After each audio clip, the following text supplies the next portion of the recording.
Welcome into the very special Super Bowl Sunday edition of the Rams Digest. I'm your host, Joshua Giron. We have a lot to get into on today's episode. We're going to talk a little bit about the Super Bowl. Hope you guys are enjoying the bowl. Maybe you guys already saw it already. You guys are watching my prediction after the fact. Let me know if that's the case. But overall, we're going to talk a little bit about the Super Bowl. We're going to talk about Tory Holt and why he's not in the Hall of Fame. And then we're going to give a trivia of the day. We've been doing that the last couple episodes. If you guys haven't been sticking all the way through, I highly recommend you do so you can see us give a question. You put your answer in the comments, and I give you the answer on the next episode. Give shout outs to people who got the answer correctly. We're going to talk about all that and much more on today's episode of the Rams Digest. I'm your host, Joshua Giron. Remember, if you guys are not subscribed to the channel, do me a favor and press that subscribe button now, as 77.6% of you guys are still not subscribed.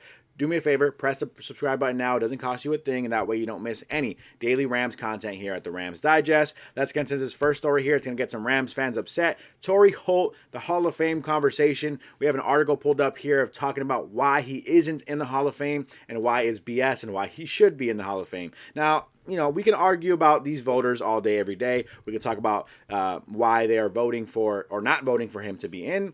And we can give the explanation as to why I kind of understand a little bit, not necessarily understand their argument, but at least kind of hear them out, understand what their perspective is, but also break that down and say why it's BS. That's the perspective that the NFL, the voters have on the Hall of Fame conversation in general. His running mate, right, Isaac Bruce, sorry, mixing up his name for a second. Isaac Bruce, he's already been in the Hall of Fame, inducted into the Hall of Fame back in 2020. So why is Tory Holt not in the Hall of Fame? Many Rams fans would argue, and argue very aggressively, that he should be in the Hall of Fame. Look at his numbers here. Rookie year, 788 yards. Didn't dip under 800 yards or under 788 yards until 8 years later. That's 8 straight seasons with at least 1,000 receiving yards.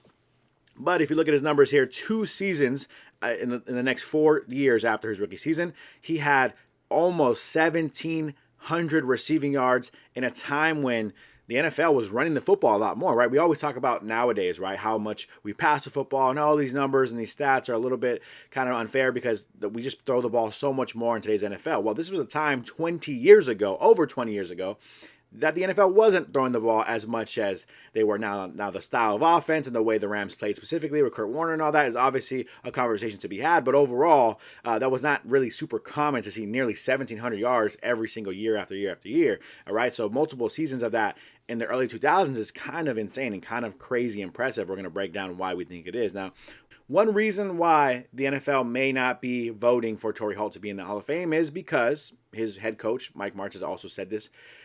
The offense in general was kind of, generally speaking, built around the receiver one, Isaac Bruce. And that's kind of that was the number one option. So the NFL may be viewing Tory Holt as the receiver two of that era. And they don't want to give another receiver on that same, not even just in the same era, another receiver on that same team, another Hall of Fame induction. They might think that it's too much to give the Rams that much Hall of Fame action. But that's not a good argument. That's not a good argument to have to say that's why Tory Holt shouldn't be in the Hall of Fame. We'll pull up Isaac Bruce's numbers for a second. And it's not to say anything negative about Isaac Bruce, but looking at the numbers here, even at his peak, yardage-wise, he never even hit close to the 1,600 yard marks that we saw from Tory Holt. But I'm not even trying to disparage what Isaac Bruce did. In his career, he still is well-deserved to be in the Hall of Fame. We agree with that. That's not an argument that we're trying to make here. We're just trying to compare the two receivers here. And there's nothing on this list aside from total yardage in general, which, by the way, a longer career, more longevity for Isaac Bruce here. But there's not really a fair argument to say why, or, oh, yeah, the numbers are that much drastically different, right, from Isaac Bruce to Tory Holt, right? And we can pull this up. I think I have it here somewhere. Here is the leaders all time. This isn't just leaders in general. This is leaders all time in terms of receiving yardage, right? Jerry Rice, 22,000 yards. Incredible. Awesome. Legend. Hall of Fame. Larry Fitzgerald, Terrell Owens, Randy Moss, Isaac Bruce sitting at the 5th spot, right? So those top 5 guys locked in, shoe in at some point in their careers, for those who haven't been in yet, are Hall of Fame players, right? Larry Fitzgerald, the only one not in yet. All these guys, Hall of Fame players, easily. And you go all the way back down, you have guys like Tony Gonzalez, Tim Brown, Steve Smith Sr., who surprisingly maybe one day should be in the, not surprisingly, but he's not in the Hall of Fame yet, but maybe probably should be at some point. Reggie Wayne, right? But you go all the way down to the top 17. The 17th player is Tory Holt, all-time receiving yards. Now, I get it. 17 isn't like, oh, well, Josh, he's not top 10, not top 5. But the reason why I'm saying this is because he's a top 20 receiver all time. The likes of Jason Witten, Larry Fitzgerald. We're talking about Julio Jones, Anquan Bolden, right? He's in that conversation with those guys, total yardage wise. Not to mention ahead of a lot of really big names in the NFL history that are probably going to get in the Hall of Fame. Ahead of Tory Holt, and that just doesn't seem really like a fair thing. Now, I get it. The Hall of Fame is a very, very sacred, and you don't want to just let anybody into the Hall of Fame, but we're not asking you to let anybody in the Hall of Fame. We're talking about Tory Holt here, who had 14,000 receiving yards in his career, also a Super Bowl champion who went to 2 Super Bowls in his career. That's kind of the conversation we're having, the frustrating part of this conversation, right? And we'll just pull these last 2 things up real quick. I don't want to spend too much time on this, but Tory Holt had the most receiving yards by a wide receiver in the year 2000, 1635. Who was behind him? Isaac Bruce, his running mate, who's also in the Hall of Fame. Terrell Owens, Hall of Famer. Randy Moss, Hall of Famer, right? He's above those guys now at some point in their careers. And I get it, whatever. You can argue a lot of different things. But overall, I'm not saying that just because he has more yards, that's it. I'm simply acknowledging, look at these years that he had, right, with the Rams early in his career. Almost 1,700 yards, basically 1,700, 4 yards away from 1,700 in 2003. Again, ahead of the likes of Randy Moss, Hall of Famer, Anquan Bolden, probable Hall of Famer, right? So, Chad Johnson.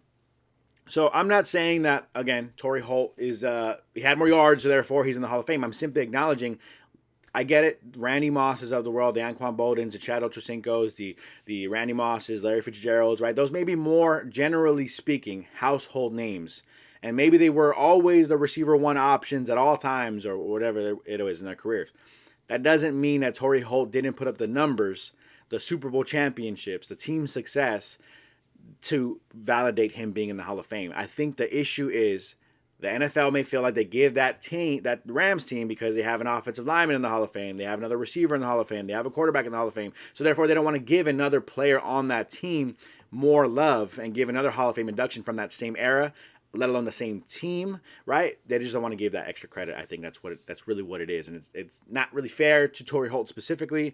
And I think Rams fans would love to see him in the Hall of Fame sooner rather than later. It may be difficult. Again, they're going to limit themselves on what position they're letting in the Hall of Fame, and very soon Larry Fitzgerald's going to be up there too. So again, well-deserved Hall of Fame nomination there. So that's kind of the conversation we're having here. I think the NFL is being unfair to Tory Holt. Maybe he gets in a few years, but it's going to be difficult, again, competing against receivers like Larry Fitzgerald and the other names that are going to be coming up very, very soon on the ballot. So hopefully sooner rather than later, Tory Holt's in. I think he's going to get in at some point. The Rams fans in general and the media in general are pushing for it a little bit. So hopefully we can kind of get some action going on that. And they acknowledge that this is something that they should have done a long time ago, but we'll have to wait and see on that in terms of Tory Holt's Hall of Fame induction. Moving on to the Super Bowl prediction. I did want to break down a little bit of the game, of course. And I did talk about my Super Bowl prediction already a few episodes ago. But I did want to kind of talk a little bit briefly about, first of all, acknowledging these two teams are incredible, right? Philadelphia Eagles 17-3. Kansas City Chiefs 17-2. The Eagles have played one more game than the Kansas City Chiefs. But overall, these two teams are absolutely... I just gave the trivia of the day answer. Kansas City and Philadelphia Eagles, incredible teams, both of them. 17 wins for each. I mean, this is an incredible matchup, a rematch from 2 years ago in that Super Bowl where the Kansas City Chiefs beat the Philadelphia Eagles last time, but they didn't have Saquon Barkley in that game, and it was still a very close battle, right? And we're looking at the Chiefs now, and they're a little bit more on the beat-up side in terms of not having the number one receiving options. Really just had a rough season overall in general. Probably should have lost a lot more games than they ended up losing. But ultimately, they're here. They're in the bowl. They're fighting for history. If they can win a third Super Bowl in a row, that row. I don't know why I was saying roll.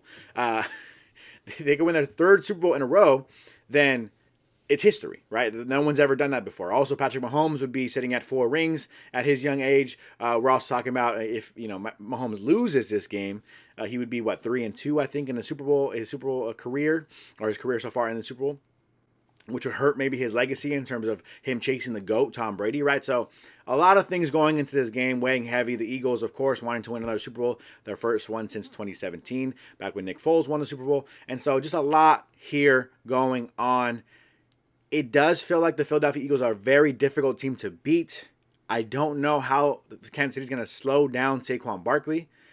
I still believe the Kansas City Chiefs, we're going to witness history this year. Now, you guys can argue the refs are going to help, whatever you want to do. I'm respecting the greatness. I also hate the Philadelphia Eagles, but I'm respecting the greatness and saying that I want to witness history today.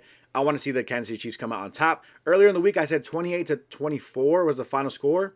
Might be a little bit too low scoring, in my opinion. Let's go 38-34 is my final score prediction for the Super Bowl. That's kind of my final prediction. Patrick Mahomes probably takes home NFL Super Bowl MVP. Sorry, I don't know why I couldn't think of that. That's my prediction for the game. You guys let me know where you guys sit and if I was right or if I was wrong. 38-34, going to be a close, crazy battle, I think, in my opinion.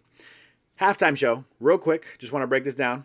Kendrick Lamar, last time he performed at the halftime show of the Super Bowl, he only performed 2 or 3 songs, right, with Dr. Dre and everybody else who was performing out in L.A. Kendrick Lamar, he's going to come out. I think he's going to perform easily over 8 to 10 songs. But my number one song he's going to come out with, I was thinking about Not Like Us. I was thinking about that maybe he just comes out with that because there's a kind of a legal issue and defamation stuff with Drake and blah, blah, whatever. I'm a Drake fan, by the way, so it does hurt me saying that. But there's some legal issue there with that stuff. So I think he's going to shorten his Not Like Us performance to just performing the hook of Not Like Us. He's going to sing it, but he's going to perform just that part, the snippet probably. I don't think he's going to come out with that. I think his first song that he comes out with, Turn the TV Off. I just think that build up of the beginning of the song, all I ever wanted was whatever. I think that build up and that beat drop is kind of perfect for a Super Bowl entrance, and it's such a popular song. It's off his new album. I think he's going to perform TV Off. That's my prediction for Kendrick Lamar's first song at the halftime show. Going into the last bit of today, before we end the episode and get to our Super Bowl party, I got to go get ready and get out of here already. Trivia of the day. We talked about this last episode. We do this every single episode. So if you guys are still here and you're watching for the first time, we're doing this every episode. We're giving shout out to people who get the trivia correct. We're going to pull this up here. Here was yesterday's trivia question. This was yesterday's, not today's. Don't put your comments for this one. This was yesterday's trivia question of the day. The trivia question was, what running back led the NFL in yards from scrimmage in 2018 with 2,028 yards? Yes, you can just Google it, but don't Google it. I want you guys to see if you guys can guess. I gave multiple choice options. The answer, Saquon Barkley. So shout out to a couple people here who made that guess. We'll pull this up actually right now. I don't know why I didn't do it now. Here are a few comments. These are all the comments that I got at the point of me screenshotting. Up to a minute since the comment was posted. Shout out to Puka Prods for saying Saquon. Shout out to Mario Hernandez saying Barkley. And shout out to JD Kemp as well saying Saquon Barkley. And the Century 66 for saying I think so. To all of you guys, get your credit. I gotta go like the Century 66 comment. But overall, all you guys get your credit for getting the trivia of the day correct. Shout out to you guys. Clap it up for yourselves if you like.